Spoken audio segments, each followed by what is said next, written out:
Since episode 9 dropped, we've been discovering new things about this episode every single day, and some of them are insane. From the best foreshadowing in the entire series to tiny details hidden in the background, and even the real names of Kaufmo and Ribbit. We're going over everything you probably missed. Let's get into it. But before everything, I want to do a giveaway to thank you guys for the support. If you don't care about this part, you can skip to this timestamp. So the rules are simple. Just leave a comment on this video. It can be whatever you want.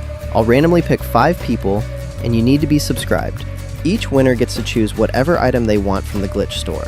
If you're a minor, you'll need a parent or guardian to claim the prize. Good luck to everyone. Now let's actually start.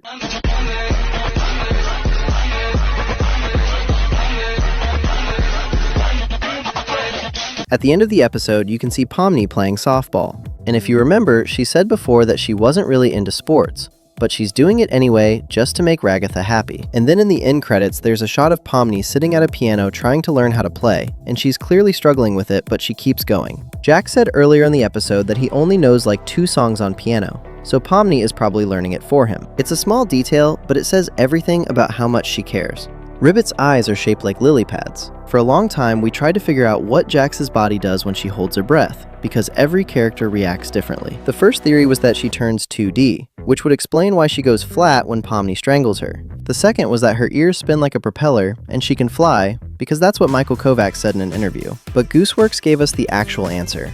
When Jax holds her breath, she just inflates. I've been calling Jax she and her. After episode 9 came out, a lot of people started saying Jax was a girl before entering the circus, and that she's trans. The scene where Jax opens up to Ribbit about what she told her mom and how her mom laughed at her makes it seem pretty obvious. After episode 9 came out, Amanda, who voices Ragatha, said that Jax is trans. But a lot of people were skeptical because, at the end of the day, they're a voice actor, not the writer. But then Gooseworx herself posted a drawing of Jax on Tumblr and confirmed it. She said she was saying it because she's not good at being subtle, so it's not a theory anymore. Jax is a trans girl, and I'll be using she/her from now on. And that's probably why Isn't She Lovely was playing during Jax's scene. Also about the Isn't She Lovely scene, the cover you hear in the episode was sung by Jobby. If you don't know him, he's a big toy reviewer on YouTube, but he also voices the disappearing guy in TADC. He posted on Twitter saying he was proud to have sang it for the finale and that he hopes you caught his voice in theaters. I love how the guy who voices one of the most random side characters ended up singing the most emotional song in the entire series. Gooseworx did the arrangement and Jobby did the vocals.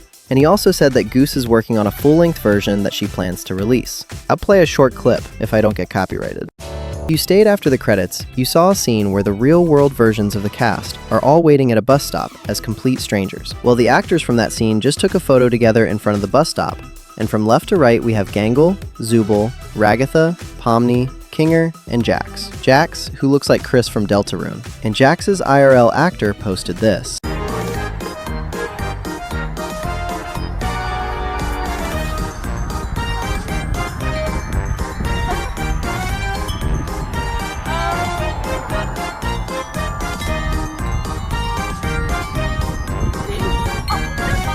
Now if you're young, you might want to skip this part. At the end of the episode, we see the cast sitting with Kane and giving him ideas about what they want in the new circus. Everyone is suggesting things, and then Zooble says one thing, and Kane immediately freezes before frantically writing something down. Just look at his reaction. And if you remember back in one of the earlier episodes, Zooble asked Kane for the ability to have sex, and Kane couldn't process the request. So Zooble clearly asked again now that Kane seems more open to their suggestions. And once again, Kane completely panics. It's clearly not good for his family-friendly show. But here's the thing that's even crazier.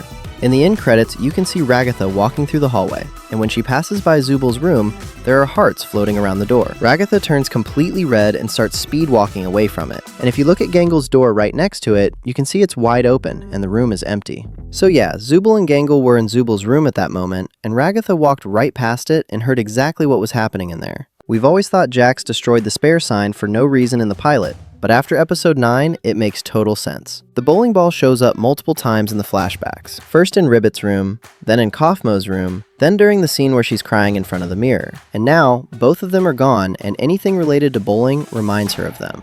In episode 8, Kane literally says, "Welcome back! I can't believe you didn't pick up on the context clues. It was practically spelled out for you.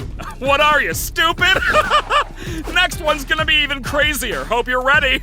Looking back after episode 9, it almost feels like Goose was talking directly to the audience, telling us to pay attention to the clues she had been leaving about Jax all along. Their story takes place in 2017, and Kinger was 48 years old at the time. That means he would be 57 in 2026. And 57 is a number that appears everywhere throughout the series. Coincidence?